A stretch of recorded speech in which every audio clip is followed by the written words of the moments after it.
मसीह खुदावंद के ज़िंदा जलाली और बाबरकत नाम में आप सबकी एक बार फिर से सलामती हो। खुदावंद आप सबको बड़ी बरकत दे और अपने जलाल के लिए और अपनी बुजुर्गी के लिए कसरत से इस्तेमाल करे, क्योंकि खुदावंद का नाम भला है और उसकी शफ़क़त अबदी है और उसका प्यार निराला है। इस दुनिया में कोई दूसरा नाम नहीं बख्शा गया जिसकी हम हम्दो सिताइश करें, जिसके नाम को हम इज़्ज़त और जलाल दें। यकीनन हमारा खुदा ज़िंदा खुदा है और वो हमारी दुआओं को सुनता और उनका जवाब देता है। सो अज़ीज़ों, आएँ और आज मैं आपके सामने जिस टॉपिक को लेकर आया हूँ वो बहुत ही खूबसूरत टॉपिक है और आज इसमें से हम सीखेंगे कि खुदावंद हमें क्या सिखाता है। तो इससे पहले कि हम टॉपिक की तरफ बढ़ें, हम खुदावंद की हज़ूरी में सिर्फ 2 मिनट के झुकेंगे और दुआ करेंगे कि खुदावंद वो अल्फाज मुझे अता करे जो वो कहना चाहता है, वो जो इस वीडियो के ज़रिए आप सबको बताना चाहता है। सो आएँ अब मैं आंखें बंद करूँगा और खुदावंद की हज़ूरी को महसूस करके आपको बताऊँगा कि खुदावंद की बातें कितनी अनमोल हैं और वो अपनी अनमोल बातों को मेरे ज़रिए आप तक किस तरह पहुँचाना चाहता है। सो प्यारे खुदावंद, मैं तेरी हज़ूरी में झुकता हूँ इस बात के लिए कि तूने मुझे वक़्त बख्श दिया ताकि मैं तेरी हज़ूरी में झुककर तेरे नाम को इज़्ज़त और जलाल दे सकूँ। खुदा बाप, जिस तरह सुबह से लेकर अब तक तूने हमारी बड़ी हिफाजत की है, ऐसे ही तू सारा दिन सारी रात हिफाजत और निगरानी करते रहना। खुदा बाप, आज जिस टॉपिक को लेकर मैं इस वीडियो में बैठा हूँ खुदावंद, इस टॉपिक के वसीले से खुदावंद तेरे लोग खुदावंद बरकत पाएँ और ख़ासी बरकत पाएँ खुदावंद, और इनकी ज़िंदगियों में से तेरा जलाल ज़ाहिर हो। जो कुछ भी मांगा है सो पा लिया, मसीह के नाम से आमीन। प्यारे अज़ीज़ों, आज जो टॉपिक है वो ये है आज़माइश, कि आज़माइश क्यों इंसान पर आती है और कैसे आती है और किन किन सूरतों में आती है। तो सबसे पहले हम आज़माइश की बात करेंगे कि आज़माइश होती क्या है, कि अगले बंदे को आज़माना, कि जो दूसरा शख्स है, चाहे वो आपका दोस्त हो, बहन हो, भाई हो, आप किसी न किसी को अपनी ज़िंदगी में एक दफ़ा ज़रूर आज़माते हैं कि अगला बंदा किस तरह के, उसकी नेचर के बारे में। और आज मैं आज़माइश के बारे में बताऊँगा कि आज़माइश इंसान पर क्यों आती है। जब हम खुदावंद के साथ चलते हैं तो हम पे किस तरह की आज़माइशें आती हैं। तो पहली बात ये है कि जब हम खुदा के पीछे चलते हैं तो शैतान सबसे बड़ा हमारा दुश्मन है। वो कभी नहीं चाहता कि हम शैतान को छोड़ें और खुदा को पकड़ें, जिसने हमें बचाया है, जिसने हमारी खातिर अपनी जान दी है।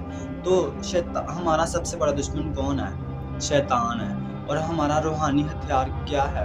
रूहुल कुद्दस है। जब हम शैतान को छोड़ते हैं और खुदा की तरफ चलते हैं तो इब्लीस को आग लगती है, उसको गुस्सा आता है कि हम उसे छोड़कर खुदा की तरफ क्यों जाना चाह रहे हैं। क्योंकि इब्लीस तो ये चाहता है कि जो मेरे हैं, जिनको मैंने अपनी तरफ राग़िब किया, वो लोग खुदा के करीब ही न जाएं, वो सच्चाई को पहचान ही न सके, वो तारीकी से निकलकर नूर में जा ही न सके। जब हम तारीकी को आहिस्ता आहिस्ता छोड़ के नूर की तरफ चलते हैं तो इब्लीस गुस्से में आ जाता है, वो तैश में आ जाता है और वो फिर हम पे तरह तरह की आज़माइशें लाता है। जब आप रोज़ा रखते हैं तो वो आपके आगे तरह तरह के खाने पेश करेगा, आपकी बहन भाइयों की शक्ल में, आपके दोस्तों की शक्ल में, ताकि आप आज़माए जा सके कि आप मसीह में वाक़ई ही मज़बूत हैं या नहीं।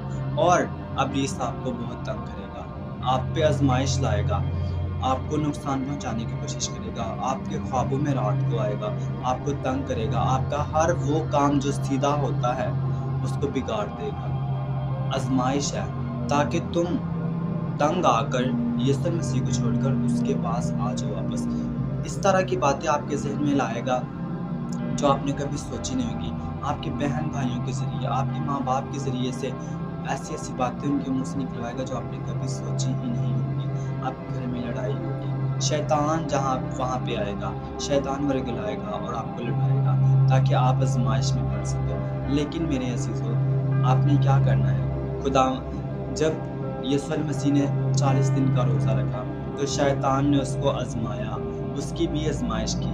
हम तो फिर इंसान हैं, हम खाक हैं और हमने खाक में मिल जाना है। आप जब भी दुआ करें खुदा से ये कहें कि हमारा खात्मा ईमान पर ना हो बल्कि हम मसीह में मरें, क्योंकि जो मसीह में मरता है वो मरता नहीं बल्कि जी उठेगा। वो मसीह में सो जाता है, वो उसमें उठ जाता है। इसलिए हमें ज़रूरत है, अगर हम पर शैतान की आज़माइश आती है तो हमें उन आज़माइशों से लड़ने की ज़रूरत है। खुदा के पाक कलाम में बहुत ही खूबसूरत आयत लिखी है, तुम तुम किसी ऐसी आजमाइश में नहीं पड़े जो तुम्हारी बर्दाश्त से बाहर हो, बल्कि तुम्हारा खुदा सच्चा है।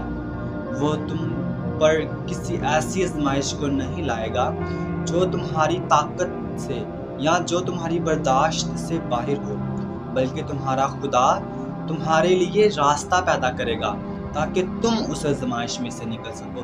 प्यारे अजीज़ों, जब मैं इस आयत को पढ़ता हूँ, मुझ पे जितनी भी आजमाइशें आती हैं, शैतान के अटैक होते हैं, जो कुछ भी होता है, मैं कहता हूँ कि ये खुदा का फजल है कि शैतान हम पे हमले करता है, क्योंकि शैतान उन पे हमले करता है जो खुदावंद के प्यारे होते हैं, जो खुदावंद के नज़दीक होते हैं, जो खुदावंद के चुने हुए लोग होते हैं, जो उसके हैं। शैतान उन्हें क्या तंग करेगा? उसने तो कहना है पहले मेरे ने तो मैं इन्होंने तंग करना है। इसलिए हमें ज़रूरत है कि हम खुदावंद के पास जाएं, यीशु को कबूल करें, क्योंकि हम मसीही हैं। हम सिर्फ नाम के क्रिश्चियन ना कहलाएं, हमारी रूहें हैं जो वो भी कहें कि हाँ, हम मसीह के बरगज़िदा लोग हैं, हम यीशु के चुने हुए लोग हैं। जब आप मसीह के पीछे चलेंगे तो आपको बहुत रास्ते सुकड़े नजर आएंगे, लेकिन आप तंग दरवाज़ों में से गुजरेंगे। खुदावंद ने मूसा को और उसकी कौम को बचाया। समंदर को अगर वो 2 हिस्सों में कर सकता है, रास्ता बना सकता है, तो वो क्या नहीं आपके लिए कर सकता। इसलिए प्यारे अजीज़ों, आपको ज़रूरत है, अगर आप किसी आजमाइश में पड़े तो आप खुदा को कभी भी ना कोसें, खुदा को बुरा भला ना कहें, कभी मायूस ना हो, बल्कि हर एक बात में खुदा की शुक्रगुजारी करो, शुक्रगुजारी करो।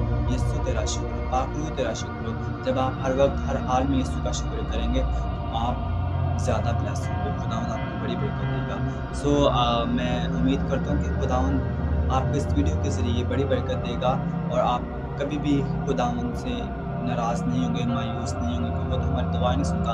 हम पे तो आजमाइशें आती हैं, परेशानियाँ उसी के लोगों पर आती हैं जो यीशु के लोग होते हैं, ताकि शैतान उन्हें अपनी तरफ खींच सके। इस वक्त खुदावंद का कलाम बहुत तेज़ी के साथ फैल रहा है और हमें रूहानी बेदारी की ज़रूरत है, हमें रूहानी तौर पर बेदार होना चाहिए। खुदावंद आप सबको इन बातों के ज़रिए से बड़ी बरकत दे और अपने जलाल के लिए कसरत से इस्तेमाल करें। गॉड ब्लेस यू ऑल, आमीन।